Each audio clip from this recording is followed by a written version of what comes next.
Praise the Lord. परमेश्वर का धन्यवाद करते हैं आज की अच्छी सुबह के लिए। आज फिर से असेंबली ऑफ बिलीवर चर्च बादली में आप सबका स्वागत है।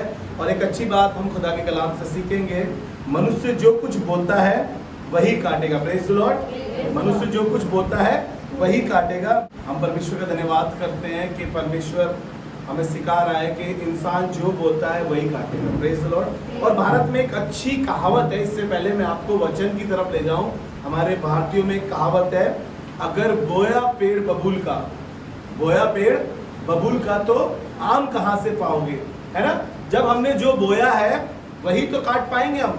हमें लगता है कि हम बो कुछ रहे हैं और हमारी आशा काटने की कुछ और है। जैसे कि हमने मान लीजिए हमने आम का पेड़ लगाया या आम का बीज बोया, आम का बीज बोया और हम आशा ये रख रहे हैं कि उसके अंदर सेब आ जाए या कुछ और फ्रूट आ जाए।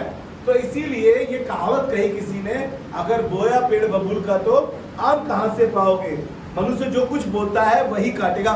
मैं एक गाना मेरे कानों में पड़ा और मुझे बहुत अच्छा लगा। जिन दिनों में मेरे पापा एक्सपायर हुए थे, एक गाना एक कानों में मेरे पड़ा तो मुझे ऐसा लगा कि ये तो बाइबल की बात है, ये तो बाइबल की बात है। एक बड़ी मशहूर मूवी थी बहुत पुराने समय की, और जो अभिनेता थे उसमें या जो हीरो थे वो गोविंदा थे, और उस मूवी का नाम था जैसी करनी वैसी भरनी। और उस गाना को जब मैं सुन रहा था वहां पे, इस गाने को जब मेरे कानों में पड़ा तो ऐसा था वो गाना, जो बोएगा वही काटेगा, जो बोएगा वही काटेगा, तेरा किया तेरे आगे आएगा। Praise the Lord. इंसान जो कुछ बोता है वो उसके आगे आता है ताकि वो काट सके। और लिखा है ये सब दुख है, ये क्या है, ये फल कर्मों का है। जो हमारे पास दुख है, हमने कुछ बोया है जिसकी वजह से हमें काटना पड़ रहा है। चलिए आज के वचन में आपको लेकर चलूंगा ताकि हम सीख सकें कि हम क्या बोल रहे हैं और क्या बोलना चाहिए हमारे को। हमारी आशा तो है कि हमारे से ये अच्छे से बात करे, लेकिन हमने कभी उनसे अच्छे से बात नहीं करी। और हमारी कोशिश ये रहती है कि ये हमारे से बदतमीजी ना करे। हमने कभी अपने माँ बाप का कहना माना नहीं, लेकिन आशा ये करते हैं कि हमारे बच्चे हमारा कहना। हमने कभी अपने माँ बाप की सेवा नहीं करी, लेकिन कोशिश ये करते हैं कि हमारे बच्चे हमारी सेवा करें, क्योंकि आपने बोया नहीं। आप काटने के हकदार नहीं है क्योंकि आपने बोया नहीं। और बाइबल एक खूबसूरत बात कह रही है, मेरे साथ एक वचन निकाल के पढ़े जो आपको मिलेगा गलातियों की पत्री उसका 6वां अध्याय। और आज हम उसके 7वें और 8वें पद से कुछ बातों को सीखेंगे कि मनुष्य जो कुछ बोलता है वही काटता भी है। Praise the Lord. मेरे साथ निकाल लीजिए ये वचन, गलातियों की पत्री उसका 6वां अध्याय और उसके 7वें 8वें पद को पढ़ेंगे। जिस बात से लिखा है, क्योंकि मनुष्य जो कुछ बोता है, मनुष्य जो कुछ बोता है वही काटेगा, वही काटेगा। Praise the Lord. धोखा ना खाओ, मनुष्य जो कुछ बोता है वही काटेगा। यहाँ पर एक सिद्धांत है, यहाँ पर कुछ सिखा रहा है खुदा का खादिम इस वचन को लिखते हुए परमेश्वर की आत्मा के द्वारा, और कह रहा है कि धोखा ना खाओ, मनुष्य जो कुछ बोता है वही काटेगा। Praise the Lord. बोया पेड़ बबूल का तो आम कहाँ से पाओगे। ये बात जाहिर होती है कि हमने बोया क्या है। हमने बोया अच्छा नहीं, हमने तो धोखा बोया है, हमने तो बेवफाई बोई है, हमने तो किसी के लिए छल बोया है, हमने तो किसी के लिए गंदी बातें बोई है, और आशा ये करते हैं कि वो हमसे अच्छा बोले। कि आजकल के बच्चे अपने माँ बाप का आदर नहीं करते हैं, अपने माँ बाप की सेवा नहीं करते हैं, अपने माँ बाप को सिर्फ एक एटीएम कार्ड समझते हैं। जरूरत पे उन्हें जब जब जरूरत पड़ती है, प्लीज पैसे दे दो, कपड़े लाने हैं, ये करना है, वो करना है, लेकिन सेवा की बात आती है, पानी पिलाने की बात आती है, तब कुछ नहीं करते। लेकिन आपको बता रहा हूं जवान बच्चों, जब आप इस एज में आओगे, जब आप इस समय पर आओगे, क्योंकि आपने सिर्फ क्या बोया है, कुछ ऐसा नहीं बोया कि आने वाली जनरेशन या आपके बच्चे आपके लिए वो करें, या जिनके माँ बाप या जिनके बच्चे अभी ऐसा कर रहे हैं, या जो माँ बाप हैं, याद रखिएगा आपके बच्चे इसलिए ऐसा कर रहे हैं क्योंकि आपने अपने माँ बाप के साथ ऐसा ही किया था। आपने अच्छा बीज नहीं बोया था। आप सोच रहे हैं कि आप काम पे से आए हैं, कोई आपको पानी पिलाए, या तो आपने सिखाया नहीं, या फिर आपने कभी अपने माँ बाप को पानी पिलाया नहीं। दो ही बातें हो सकती है, मनुष्य जो बोता है वही काटता भी है। और वो कह रहा है धोखा ना खाओ, क्योंकि जो कुछ बोओगे वही काटोगे। एक किसान बोने जाता है उस बीज को, तो वही फल लाता है। वो बीज वही फल लाता है जो बोया गया है। ऐसा नहीं है कि उसने आलू का बीज बो दिया हो तो उसने सोचा कि प्याज निकल कर आ जाएगी, या आलू का बीज बोया और उसको लग रहा हो कि अब खरबूजे की खेती निकाल लूं। नहीं, उसने बोया ही वो था, उसने वही काटा है। तो मैं आपको बताना ये मांग रहा हूं कि आप जो बो देंगे वही काटेंगे। किसी के लिए अच्छी चीजें बो दीजिए, किसी की मदद कर दीजिए, दुख के समय में किसी के साथ खड़े हो जाइए, किसी की परेशानी में खड़े हो जाइए, किसी से हॉस्पिटल में जब वो बीमार है मिलने चले जाइए, ताकि जब कभी समय खराब हो, जब आपको लग रहा हो कि देखा हमारे दुख में तो हमारे साथ कोई नहीं खड़ा था। क्यों नहीं खड़ा था भैया? आप किसी के साथ खड़े हुए थे कभी? आप खड़े हुए किसी की मुसीबत में, आप खड़े हुए किसी की परेशानी में, आप खड़े हुए किसी के दर्द में, आपने किसी की मदद करी? और सोच ये रहे कि सब हमारी मदद करें, हमारे लिए पूछे? नहीं, आपका काम है कि आप जो बोएंगे वही काटेंगे। इसीलिए अपने लिए अच्छी चीजें बोइए। अगर हम धोखा बो रहे हैं, ध्यान से सुनिएगा, तो धोखा काटेंगे भी। मैं एक शख्स को जानता हूं जिसने धोखा बोया, बिगर बताए अपने पति के घर छोड़ दिया। पति ढूंढता रहा, नहीं मिला, क्योंकि उसने एक धोखा किया।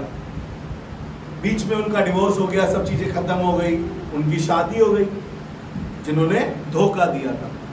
बाद में पता चला जिस लड़की ने धोखा दिया था, अब उस लड़के ने उसे धोखा दे दिया, सब कुछ बर्बाद कर दिया, सब कुछ खराब कर दिया। इंसान क्या कह रहा है? जो कुछ बोते हैं हम वही काटते हैं। धोखा, नफरत बोई है या अनादर बोया है, आपने किसी के साथ अनादर बोया है, किसी की बेइज्जती की है, किसी को जलील किया है, किसी को नीचा दिखाया है, और फिर एक समय आएगा जो आपने बोया है वही काटेंगे भी आप। Praise the Lord. अगर आपने प्रेम बोया है तो आप प्रेम काटेंगे, आपने इज्जत बोई है तो इज्जत काटेंगे, अगर आपने अच्छा बोया है तो अच्छा काटेंगे। अगर आपने सब कुछ खराब करा है अपनी लाइफ में और आप सोच रहे हैं कि कुछ अच्छा हमारे लिए होगा, कुछ अच्छा फल निकल कर आएगा, फल तब अच्छा निकल कर आएगा यदि आपने अच्छा बोया हो। Praise the Lord. इसका 8वां पद पढ़ेंगे, देखिएगा। हम दो तरीके से बोलते हैं, एक आत्मिक तरीके से, एक शारीरिक तरीके से। आत्मिक तरीके से बोना और शारीरिक तरीके से बोना। जो आत्मा के लिए बोता है वो आत्मा के लिए काटता है, और जो शरीर के लिए बोता है वो शरीर के लिए काटता है। बाइबल इस प्रकार से बता रही है, जी पढ़े। क्योंकि जो अपने शरीर के लिए बोता है, जो शरीर के लिए बोता है, वह शरीर के द्वारा विनाश की कटनी वे काटेगा। शरीर के द्वारा, रुकेंगे यहीं पे, वो शरीर के द्वारा क्या करेगा? विनाश की कटनी काटेगा। Praise the Lord. हम शरीर के द्वारा बहुत सारी चीजें बोलते हैं, जैसे मैंने अभी कुछ बताई, धोखा, नफरत, अनादर, अधर्म, जलन, है ना, बुराई। हम ये सब चीज शरीर के लिए करते हैं, सारी चीजें शरीर के लिए। हमने शरीर से ये सब चीजें बो दी है। किसी का अनादर कर दिया, किसी को बेइज्जत कर दिया, किसी को जलील कर दिया, किसी को नीचा दिखा दिया, किसी को घमंड दिखा दिया अपने पैसे का। हम ये क्या कर रहे हैं? शरीर के लिए बो रहे हैं, ये शरीर के लिए। और वो कह रहा है जो शरीर के लिए बोता है वो शरीर के द्वारा विनाश की कटनी भी काटेगा। कैसी कटनी? विनाश की। विनाश की कटनी कह रहा है, वो ये नहीं कह रहा कि वो अच्छी कटनी काटेगा, वो उसके लिए सब कुछ अच्छा होगा, वो बढ़िया होगा। नहीं, वो कह रहा है कैसी कटनी काटेगा? विनाश की कटनी काटेगा। मेरी दुआ है कि मैं और आप जब इस मैसेज को सुन रहे हैं और इस वचन से सुन रहे हैं, हम आत्मा के लिए बोल सके, ताकि हम आत्मा के द्वारा काट सके। हालेलुया। और आगे लिखा है, जी पढ़े। जो आत्मा के लिए बोता है, जो आत्मा के लिए बोता है, वह आत्मा के द्वारा, वो आत्मा के द्वारा अनंत जीवन की कटनी काटेगा। अनंत जीवन की कटनी काटेगा। हालेलुया। आत्मा के द्वारा जो आत्मा में बोलते हैं वो अनंत जीवन की कटनी काटेंगे। Praise the Lord. कितने लोग चाहते हैं कि वो आत्मा की कटनी काटे? इसके लिए हमें करना क्या पड़ेगा? जैसे उसने शरीर के लिए बताया, ऐसे आत्मा के लिए हम क्या करें कि हम आत्मा के द्वारा बोए और कटनी कैसी काटे? अनंत जीवन की। उसके लिए हमें प्रार्थना करनी पड़ेगी, आराधना करनी पड़ेगी, संगति में आना पड़ेगा, है ना, खुदा के साथ फेलोशिप करनी पड़ेगी, किसी के लिए प्रार्थना करनी पड़ेगी, किसी के दुख में खड़ा होना पड़ेगा, किसी की मुसीबत में खड़ा होना पड़ेगा। किसी के साथ कंधे से कंधा मिलाकर खड़े हुए, कोई बात नहीं हमारे पास पैसा नहीं है लेकिन खुदा के लिए हम दुआ करेंगे, खुदा से हम आपके साथ कंधे से कंधा मिलाकर खड़े, भाई चिंता ना करो, खुदा सब अच्छा करेगा। जब वो मुश्किल हालात से गुजरा हो, जब वो परेशानियों से गुजरा हो, जब लोग ताना कसाई कर रहे हो उसके ऊपर, हम उससे कह सके कि परमेश्वर सब अच्छा करेगा। भले ही हमारे पास पैसा नहीं है, भले हमारी बहुत अच्छी सोर्स नहीं है, लेकिन हम आत्मा के द्वारा बोल रहे हैं और आत्मा के द्वारा जीवन की कटनी काटने पाएंगे। हालेलुया। मनुष्य जो कुछ बोता है वही काटेगा। बाइबल से एक व्यक्ति से आपको मिलाऊंगा।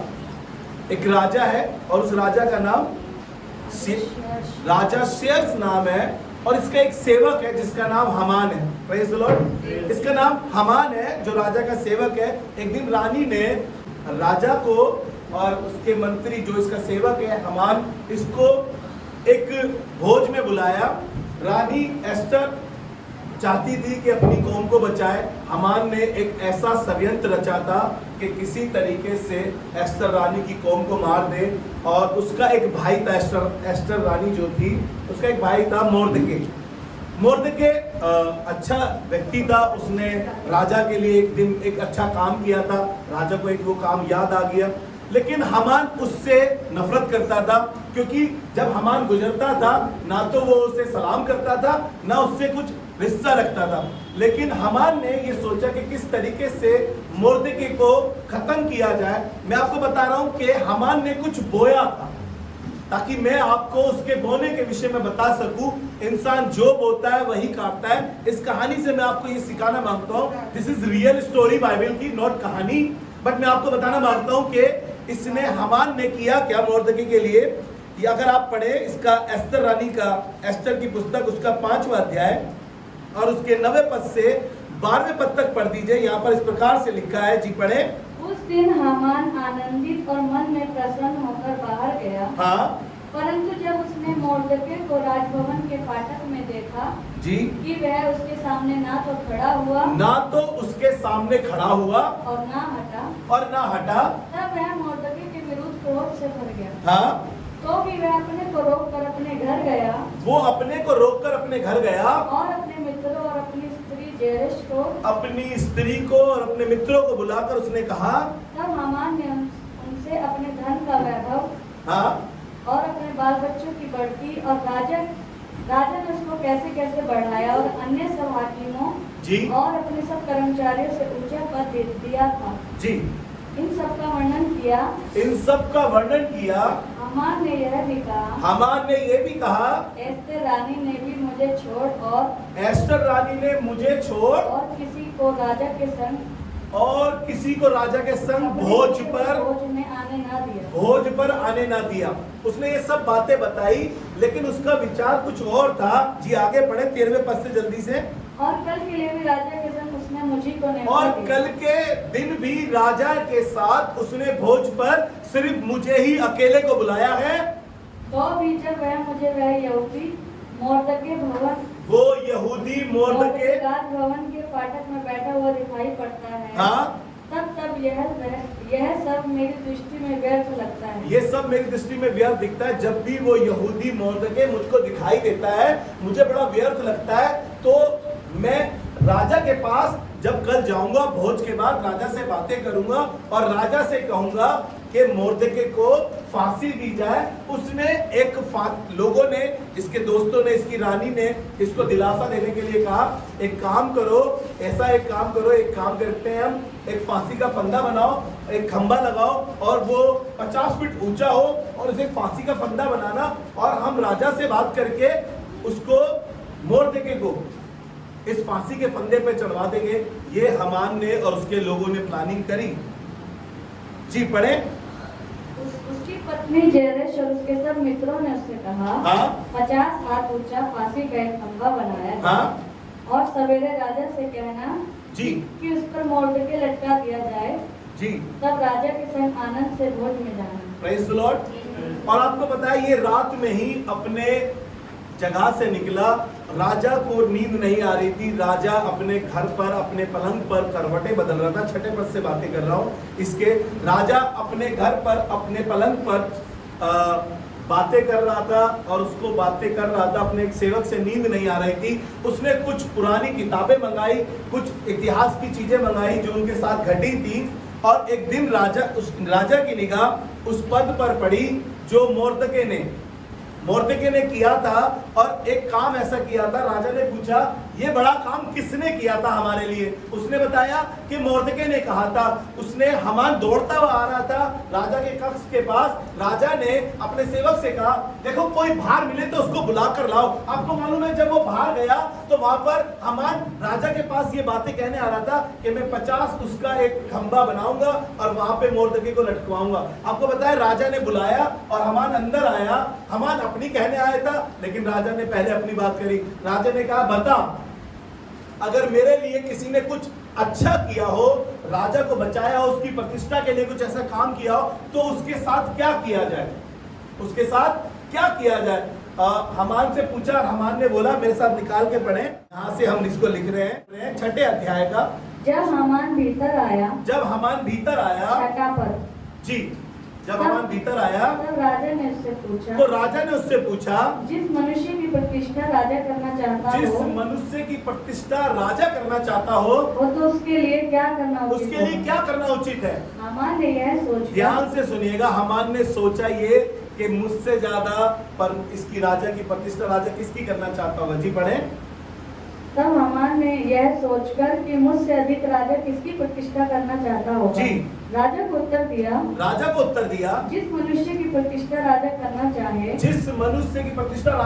चाहे उसके लिए राजकीय वस्त्र लिए जाए जो राजा पहनता है और एक घोड़ा भी जिस पर राजा सवार होता है और उसके सिर पर जो राजकीय मुकुट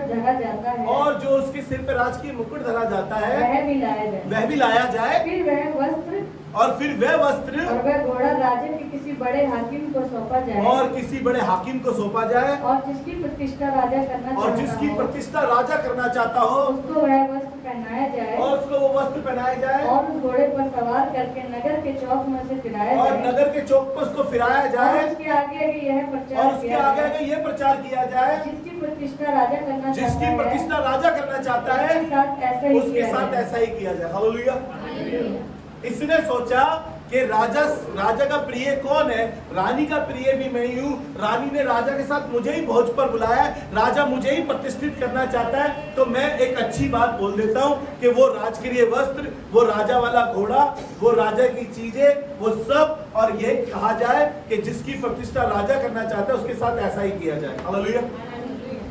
लेकिन देखिएगा यहाँ पर 11वें पद में लिखा है कि राजा ने हामान से कहा कि जैसा तूने कहा है। देखिए ध्यान से सुनिएगा, मोर्दके के लिए प्लान किया गया है हामान के द्वारा और राजा एक प्लान कर रहा है उसके मोर्दके के लिए, और हामान की प्लानिंग कैसे फेल होती जा रही है। और यहाँ पर हामान से एक आदेश किया गया। राजा ने हामान से कहा पूर्ति करके अपने कहने के अनुसार उस वस्त्र और उस घोड़े को लेकर उस यहूदी मोर्दके से जो राजभवन के फाटक में बैठा करता है वैसा ही कर। Praise the Lord. उस मोर्दके के लिए कर जो फाटक पे बैठा रहता है, वो यहूदी इंसान जो फाटक पे बैठा रहता है, उसके लिए सब कर। लेकिन हामान क्या कर रहा था? हामान ने एक ऊंचा फांसी का फंदा बनाया। हामान मोर्दके को जो यहूदी था उसे मारना मांगता है, वो राजा से ये कहने आया था। लेकिन राजा ने क्या कहा? राजा ने कहा कि जा मोर्दके के लिए ऐसा कर, और मोर्दके को उसने वस्त्र पहनाए, वो सब चीजें मोर्दके को पहनाई गई और मोर्दके के पीछे कहा गया जिससे राजा प्रसन्न है उसके साथ ऐसा ही किया जाए। हालेलुया। लेकिन ध्यान से सुनिएगा, मैं आपको और आगे ले जाना मांगता हूँ। यहाँ पर इसके 7वें अध्याय के पहले पद से अगर हम पढ़ना शुरू करें, तब रानी ने बातें करके राजा से कहा कि देख भोजन पर बुलाया दूसरी बार, और हामान साथ में गया है। हामान जब साथ में गया है तो रानी ने स्पष्ट कुछ बातें कही कि देख एक व्यक्ति है जो हमसे जलता है, जो यहूदियों से जलता है, उसने हमें किसी और को बेच दिया है, इसलिए नहीं कि हम उसकी गुलामी करें, इसलिए कि हमारा खात्मा हो जाए, इसलिए बेच दिया। राजा क्रोधित हुआ। राजा ने कहा ये कौन है, किसने ऐसा कहा है? उसने कहा ये हामान है, ये दोषी हामान है। तब राजा का क्रोध भड़का, और राजा का क्रोध भड़का, राजा ने उसी समय आदेश दिया हामान को जेल खाने में डाल दिया जाए। हामान को क्या सजा दी जाए? लिखा है कि एक सेवक ने आके कहा कि हामान ने एक 50 फीट ऊंचा फांसी का फंदा बनाया है, और उसने कहा कि हामान को उसी पर जाकर लटका दिया जाए। हालेलुया। बोया पेड़ बबूल का तो आम कहां से पाओगे, जो बोओगे वही काटोगे। वो फांसी का फंदा जो उसने मोर्दके के लिए लिया था, वो फांसी का फंदा जो सोच रहा था यहूदी मोर्दके को मार देंगे, लेकिन वही फांसी के फंदे पर, उसी फांसी के फंदे पर हामान को चढ़ा दिया गया। हालेलुया। मेरे साथ पढ़ दीजिए, आपको अच्छा लगेगा। 7वें अध्याय का 9वां पद और उसका 10वां पद पढ़ दीजिए। तब राजा के सामने उपस्थित रहने वाले फौजों में से हरमोना नामक एक ने राजा से कहा, हामान के यहाँ 50 हाथ ऊंचा फांसी का एक खंभा खड़ा है। हामान के यहाँ एक 50 हाथ का फांसी का फंदा खड़ा है, जो उसने मोर्दके के लिए बनवाया। किसके लिए? मोर्दके के लिए बनाया है, जिसने राजा के हित की बात कही थी। जिसने राजा के हित की बात कही थी। राजा ने कहा उसको उसी पर लटका, उसी को उस पर लटका दो। हालेलुया। हामान को उसी पर लटका दिया गया जो फंदा उसने मोर्दके के लिए बनाया था। मैं आपको बता क्यों रहा हूं ये कहानी। इंसान जो बोता है वही काटता है। बाइबल में लिखा है धोखा ना खाओ, मनुष्य जो कुछ बोता है वही काटेगा भी।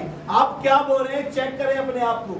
आप किसी की बुराई बोल रहे हैं, किसी पास्टर को लेकर बैठे उसकी बुराई बोलने के लिए, किसी लीडर्स की बुराई बोल रहे हैं, किसी चर्च मेंबर की बुराई कर रहे हैं, दूसरे घर पे जाके आपके साथ वैसा ही किया जाएगा, क्योंकि आपने बोया है ऐसा।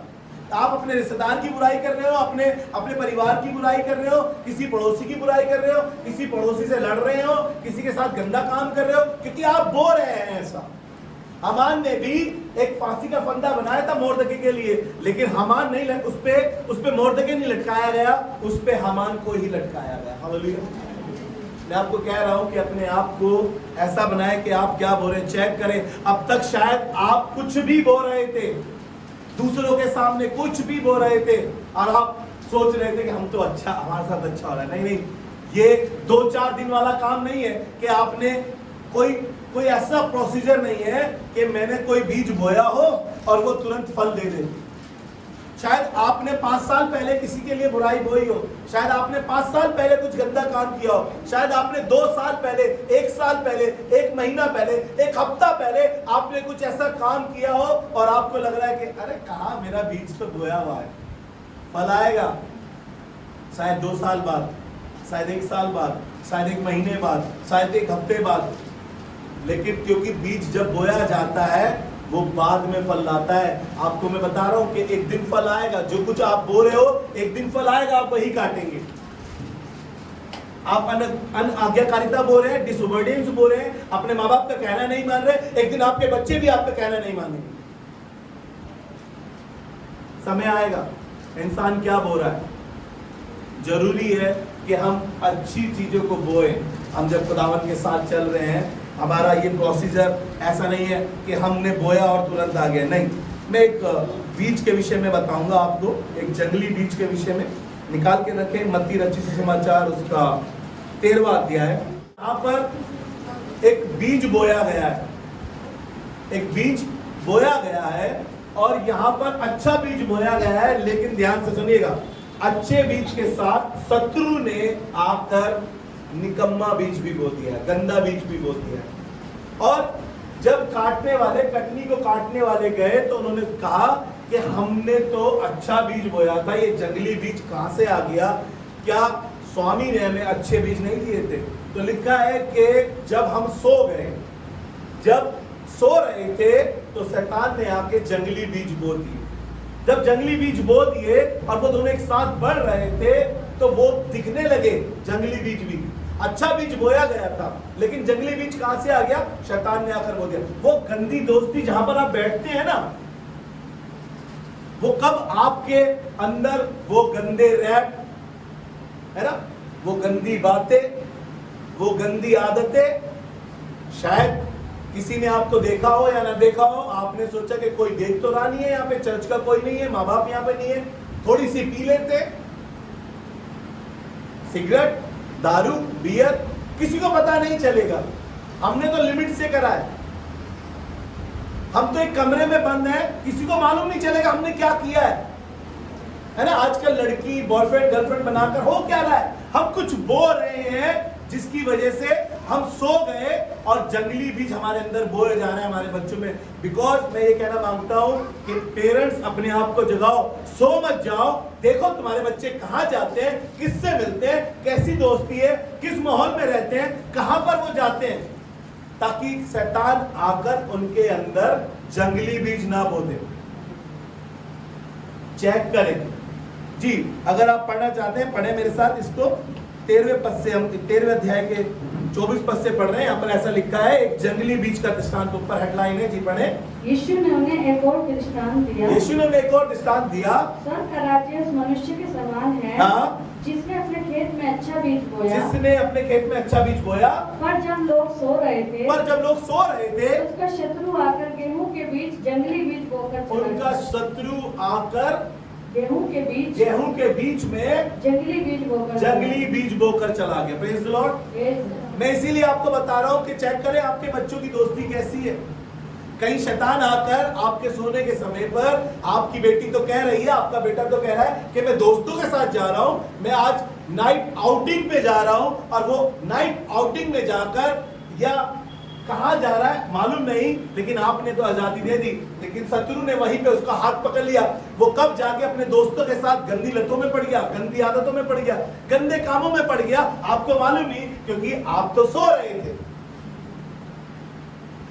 मैं उस रात की बात नहीं कर रहा हूं, कहीं आप सोचे कि नाइट आउटिंग की बात करिए तो हम तो सच में रात में सो रहे थे, हमें क्या पता हमारा बेटा कहां गया, हमारी बेटी कहां गई है।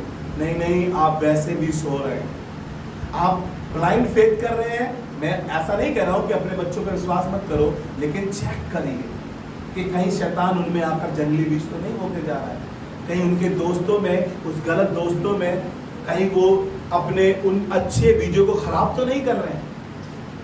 चेक करें, यहाँ पर बोया है, अच्छा बीज बोया था, लेकिन वहां पर पता नहीं क्यों जंगली बीज, क्योंकि जंगली बीज वहां पर बो दिए गए हैं शैतान ने, इसलिए जंगली बीज दिखाई दे रहे हैं। इसलिए अब बच्चे में गुस्सा दिखाई दे रहा है, क्योंकि वो किसी गुस्सेल आदमी से मिलकर आया है। अब बच्चे में गंदी आदतें दिखाई दे रही है, अब वो बहस करने लगा है, अब वो सामना करने लगा है, क्योंकि किसी ने उसके अंदर कुछ बो दिया।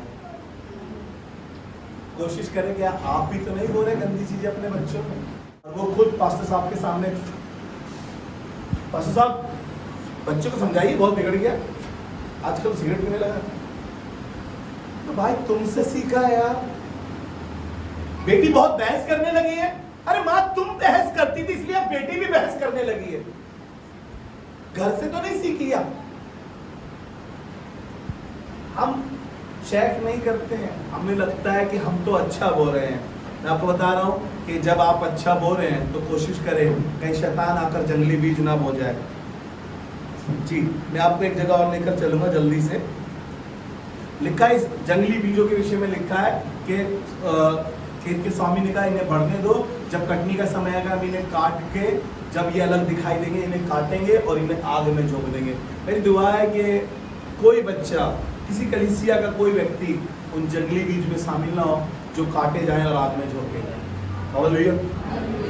जल्दी से मेरे साथ निकालें उत्पत्ति उसका 12वां अध्याय उसका 3रा पद। यहाँ पर एक व्यक्ति है जिसका नाम इज़ाक है, ये अब्राहम का बेटा है, और यहाँ पर अकाल पड़ा है बहुत, यहाँ पर बहुत अकाल पड़ा है। और इसके पिता के समय में जो अकाल पड़ा था, अब्राहम के समय में जो अकाल पड़ा था, अगर आप पीछे के अध्यायों में जाएंगे पढ़ेंगे तो अब्राहम के समय में भी एक अकाल पड़ा था, लेकिन इसके विषय में लिखा है कि यहाँ पर जो अकाल पड़ा है वो पिछले अकाल से, अब्राहम के समय में जो पड़ा था उससे कहीं अधिक भयंकर है। Praise the Lord. हम जो बोलते हैं वही काटते भी हैं। परमेश्वर ने अब्राहम से बातें करी और परमेश्वर ने अब्राहम से कहा, 3रे पद में यहाँ पर इस प्रकार से लिखा है, जो तुझे आशीर्वाद दे, जो तुझे आशीर्वाद दे उन्हें मैं आशीष दूंगा, मैं उन्हें आशीष दूंगा। ध्यान से सुनिएगा क्या कह रहा है, जो तुझे आशीर्वाद दे, हाँ, उन्हें मैं आशीष दूंगा जी, और जो तुझे कोसे उसे मैं श्राप दूंगा। कई बार हम कोस देते हैं, है ना। एक बार स्तुति मुझे बता रही थी कि वो फादर को बोलते हैं, पास्टर को बास्टर्ड बोलती है एक लेडीज, ये पास्टर नहीं ये बास्टर्ड है। मैंने कहा वाह यार क्या वर्ड्स निकाल के लाइए। पास्टर को बास्टर्ड कह रही है वो, क्या कर रही है वो कह रहा है जो तुझे आशीष देगा उन्हें मैं आशीष दूंगा, यानी उसकी आशीष रुक रही है, वो पास्टर को बास्टर्ड बोल रही है। मुझे नहीं पता क्यों बोल रही है, लेकिन पास्टर को बास्टर्ड क्यों बोल रही है वो मालूम है क्यों? क्योंकि उसको पूछा नहीं, उसको कुछ मिला नहीं होगा काम। मैं उस औरत को पर्सनली जानता हूं, उसका स्वभाव बड़ा खराब है, बड़ा गुस्सेल वाली है। वो चर्च में पैसा तो देती है, लेकिन पास्टर को बास्टर्ड बोलती है वो। और वो कह रहा है खुदा का कलाम, जो तुझे आशीष देगा उन्हें मैं आशीष दूंगा, जो तुझे कोसेगा उन्हें मैं शराब दूंगा। आप क्या बोल रहे हैं? खुदावन आसमान से अजर देगा। आप कोस रहे हैं, किसी के घर को कोस रहे हैं, किसी के बच्चे को कोस रहे हैं, किसी व्यक्ति विशेष आदमी को कोस रहे हैं। आसमान खुदा आसमान से देख रहा है, वो आपकी आशीषें रोक देगा। हम क्या बोल रहे हैं? हम और परमेश्वर ने कहा कि तुम आशीष के वारिस हो, तुम आशीष ही दो। हम आशीष के वारिस हैं, हमें खुदा ने आशीष देने के लिए सौंपा है। ना कि हम बास्टर्ड कहें, ना कि हम गाली गलौज करें, ना ही हम गंदा स्वभाव दिखाएं, ना ही हम गंदी बातें कहें। अपने मुख से कुछ ऐसी गंदी बातें ना बोए कि आगे को हमें काटना पड़े। और यहां पर खुदावन इस बात को कह रहा है, जो तुझे आशीष दे उन्हें मैं आशीर्वाद दूंगा, आशीष दूंगा। जो तुझे कोसे मैं उन्हें शराब दूंगा, और भूमंडल का सारा कुल तेरे द्वारा आशीष पाएगा। Praise the Lord. ये अब्राहम से कह रहा था खुदा, लेकिन आज मुझे और आपको इस पद से, इस वचन से सिखाना मांगता है कि बेटा किसी को कोसना मत, किसी को नीचा मत दिखाना, क्योंकि तुम जो बोओगे आसमान तुम्हारे लिए वही खोला जाएगा। तुमने उसके लिए श्राप कहा है, आसमान तुम्हारे लिए रोक देगा। कुछ आपने आशीष दिए, आसमान तुम्हारे लिए खोल देगा। Praise the Lord. एक और जगह आपको लेकर चलूंगा जल्दी से। नीति वचन उसका 11वां अध्याय उसका 25 पद यहाँ पर इस प्रकार से लिखा है, उद्धार प्राणी हष्टपुष्ट हो जाता है। हष्टपुष्ट हो जाता है। कैसा? उद्धार प्राणी हष्टपुष्ट हो जाता है, और जो दूसरों की खेती सींचता है, और जो दूसरों की खेती सींचता है उसकी भी सींची जाएगी। हालेलुया। ये क्या कह रहा है? दूसरे की खेती सींचता है, उसकी भी सींची जाएगी। यानी कि आप किसी की मदद कर रहे हैं, यानी कि आप किसी के लिए प्रार्थना कर रहे हैं, यानी कि आप किसी के दुख में खड़े हैं। कोई आपके दुख में खड़ा हो जाएगा, कोई आपकी परेशानी में खड़ा हो जाएगा, कोई आपकी मुसीबत में खड़ा हो जाएगा, कोई आपके साथ इस तरीके से खड़ा हो जाएगा। जब आपको बाप की जरूरत होगी, जब आपको भाई की जरूरत होगी, वो आपके साथ खड़ा हुआ दिखाई देगा। लेकिन जरूरत है कि जो दूसरों की खेती सींचता है उसकी भी सींची जाएगी। हालेलुया। आप दूसरे की खेती, मैं ये नहीं कह रहा हूं कि आप उसकी जगह पे काम पे चले जाइए और वो घर में बैठ के मजे मार रहा है। आप उसकी जगह पे बाइबल पढ़ लीजिए, आप उसकी जगह पे प्रार्थना कर लीजिए। नहीं, मैं ये कह रहा हूं कि आप उसके लिए प्रार्थना कर दीजिए। जब वो बीमार है कोई, आप उसके लिए प्रार्थना करने चले जाइएगा, आप उसका हाल चाल पूछने चले जाइए, उसको अच्छा लगेगा। खुदा ना करे कभी ऐसी मुसीबत हमारे पर या उन पर हो तो वो हमारे पास आएंगे। हालेलुया। तब हम कहते हैं हमारे को किसी ने पूछा नहीं, हमारे लिए किसी ने कुछ करा नहीं, क्योंकि हमने बोया ही नहीं। आपने देखा होगा ना, जब कोई बीमार होता है, हम उससे हॉस्पिटल में मिलने जाते हैं तो हम उसके लिए सेब केले कुछ लेकर जाते हैं। भले ही वो खाता नहीं है, भले ही वो खाता नहीं है, डॉक्टर ने मना किया है, लेकिन खाली हाथ नहीं जाते। लेकिन जब हमारे घर में कुछ ऐसा होता है, कोई बीमार होता है, मान लीजिए मेरे पापा बीमार थे, तो बहुत सारे लोग वो तो खाए ही नहीं रहते यार। मेरी मौसी आई, वो चीकू लिया है, दूसरी मौसी आई, वो आम लिया है, मामा आए, वो अंगूर लिया है। अबे वो खाने लायक नहीं है, उसके लिए प्रार्थना की जरूरत है। वो फ्रूट वो खा नहीं रहा। मैं आपको कहना मानता हूँ, दूसरे खा रहे हैं वो फ्रूट। जब आप, और वो रिटर्न में आया है क्योंकि हम कभी लेकर गए थे, हमने वो बोया था, है ना। हम किसी बहन की शादी में जाते हैं, आप किसी की लड़की की शादी में जाते हैं, तो हम वहाँ पर कुछ कन्यादान वगैरह डालते हैं ना, या कुछ गिफ्ट ले जाते हैं ना। तो एक्सपेक्टेशन ये रहती है हमारी, जब हमारे घर में ऐसा कुछ होगा, जब हमारे घर में शादी होगी, तो वो भी आएंगे। और डेफिनेटली ऐसा होता है क्योंकि आपने कुछ बोया है। मान लीजिए आपने किसी को शादी में फ्रिज दिया है, उसके घर में शादी होगी तो उसको मालूम है आप फ्रिज लेकर आओगे, आपको मालूम है आप फ्रिज लेकर आओगे। तो इसी तरीके से आप जो बोलते हैं, आप दूसरे की खेती सींचेंगे, आपकी भी सींची जाएगी। किसी की बेटी के लिए अच्छी बात कहते हैं, किसी की बेटी को समझा देते हैं, किसी भाई को समझा देते हैं, आपके साथ भी वैसा ही किया जाएगा। जब आपको मालूम नहीं होगा लेकिन कोई आकर आपकी बेटी को कहे बेटा ये सब गलत है, क्योंकि आपने किसी की बेटी को गलत रास्ते से जाने से रोका है, क्योंकि आपने बोया है, दूसरे की खेती सींची है। एक वेश्या है जिसका जिक्र है बाइबल में, राहाब वेश्या है। इसने एक बहुत अच्छा काम किया है खुदा के लोगों के लिए। जब ये वहाँ गए उस शहर का, उस जगह का भेदिए भेजे गए वहाँ पे भेद लेने के लिए। जब वहाँ पर खुदा के लोग गए तो इन्होंने काम किया, इस वेश्या ने उसे अपने घर में पनाह दी, उसे छिपा कर रखा, और वो जानती थी कि खुदावन इनको ये शहर दे देगा। इस वेश्या ने उस समय वहाँ पर कुछ बोया, उसने उनकी चुगली नहीं करी। उसके दरवाजे पे तुरंत वहाँ के लोग आए और कहे कि कुछ भेदिए आए हैं। उसने क्या करा, उसने कहा कि नहीं आया। उसने अपनी छत पर उन्हें छिपा दिया, और जब वो चले गए तो उसने अपने पीछे के रास्ते से उन्हें निकाल दिया। उसने कहा कि जब तुम अपने जब ये देश तुम्हारा हो जाए तो मेरे खानदान को, मेरे परिवार के लोगों को छोड़ देना। उसने कहा एक काम करना, तुमने ये काम जो हमारे साथ किया है, एक लाल रंग का डोरा अपने घर के बाहर लटका देना। और आपको मालूम है जब वो उस शहर में आए, हर किसी को मारते जा रहे थे, लेकिन उस घर में वो एक लाल डोरा रखा हुआ था। उसने अपने खानदान को उस घर में इकट्ठा करके रखा था। हर एक व्यक्ति उस वेश्या के घर का बच गया। उसने कुछ बोया था और उसने वो काटा भी है। हालेलुया। मैं आपको बताना मांग रहा हूँ कि आप कुछ बोएंगे, जो आप बोएंगे, अच्छी चीजें किसी के लिए बोएंगे तो आसमान का खुदा आपके लिए कुछ अच्छा करेगा। यहाँ पर लिखा है भजन संहिता 126 अध्याय और उसका 5वां और 6वां पद, जहाँ पे इस प्रकार से लिखा है, जो आंसू बहाते हुए बोते हैं, जो आंसू बहाते हुए बोते हैं, वे जय जयकार करते हुए लबने पाएंगे। वे जय जयकार करते हुए लबने पाएंगे। हालेलुया। मुझे नहीं पता कि आपने कितना कष्ट सहा, कितना दुख सहा, रो रो कर आपने अपनी आंखें लाल कर ली।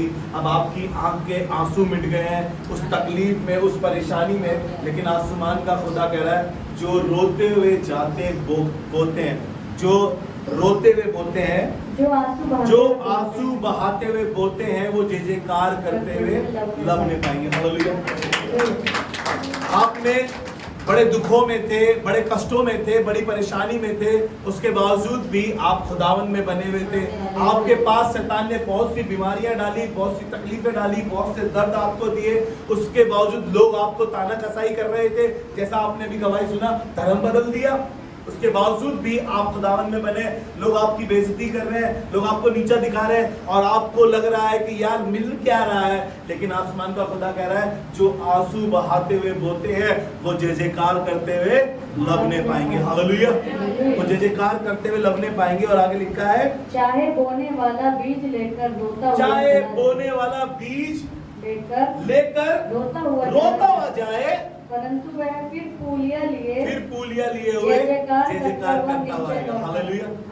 जय जयकार करता हुआ निश्चय लौट आएगा। आसमान का खुदा आपके एक एक आंसू को, लिखा है बाइबल बताती है, आपके एक एक आंसू को अपनी कुप्पी में संभाल कर रखता है। आसमान का खुदा आपकी कुप्पी के आंसुओं की भी कीमत जानता है। शायद लोग आपके आंसू की कीमत नहीं जानते, आपके पेरेंट्स नहीं जानते, आपके अपने नहीं जानते, मैं भी शायद आपका पासबान भी नहीं देखता हो जब आप रोते हो, लेकिन आसमान का खुदा आपके एक एक आंसू को अपनी कुप्पी में संभाल कर रखता है। वो कह रहा है, जो आंसुओं के साथ बोलते हैं वो जय जयकार करते हुए लबने पाएंगे। हालेलुया। मैं आपको बताना मांगता हूँ कि आप खुदावन के सामने वो लोग हैं जो आपने बड़े दर्दों में, बड़ी तकलीफों में, बड़ी ताना कसाई में इन चीज़ों को करा होगा, लेकिन बता रहा हूँ आप जितना रो रो कर बोल रहे हैं, जय जयकार करते हुए काटने पाएंगे। आपको लग रहा है कि मेरे पास बड़े विरोधी हैं, बड़ी तकलीफें हैं, ये फाइनेंस क्राइसिस है, इसमें कैसे अपने घर का खर्चा चलाऊं, कैसे बच्चों को पालूं, किस तरीके से अपने घर को आगे बढ़ाऊं, अपने बच्चों को आगे बढ़ाऊं, मैं तो रो गई हूं, मेरे तो अब आंसू भी नहीं बचे हैं। लेकिन आसमान का खुदा कह रहा है, कोई बात नहीं, तुम आंसुओं के साथ बोलते चले जाओ, मैं जय जयकार करवाऊंगा तुम्हारे से। हालेलुया। और आसमान का खुदा हमारे लिए वो करने पर तैयार है। आइए हम अपनी आंखों को बंद करें और खुदावंद से दुआ करें। खुदा बाप, हम धन्यवाद करते हैं खुदा बाप, हम आत्मा के अनुसार बोल सके, शरीर के अनुसार नहीं, क्योंकि शरीर के अनुसार अगर हम बोलते हैं तो हम विनाश की कटनी काटते हैं। अगर हम आत्मा के द्वारा बोलते हैं तो जीवन को काटते हैं। परमेश्वर प्रभु, हम धन्यवाद करते हैं सच्चे वचन के लिए। एक एक यहाँ जो बैठा है परमेश्वर प्रभु, एक एक को ब्लेस कर, आशीष दे, बरकत दे और इनके जीवन में अपनी बहार को ले प्रभु। हम सारा आदर महिमा आपको देते हैं प्रभु, और यही दुआ करते हैं खुदावंद, जैसे तेरे कलाम में लिखा है परमेश्वर प्रभु, वो इनके जीवनों में पूरा होने पाए परमेश्वर प्रभु। किसी को 30, किसी को 60 और कोई 100 गुना फल लाता है परमेश्वर प्रभु। दुआ करता हूँ ये 100 गुना फल ला सके, इनका फल अच्छा हो, इनका फल मजबूत हो, इनका फल देखकर लोग तेरी बढ़ाई करें, यीशु मसीह के नाम, आमीन।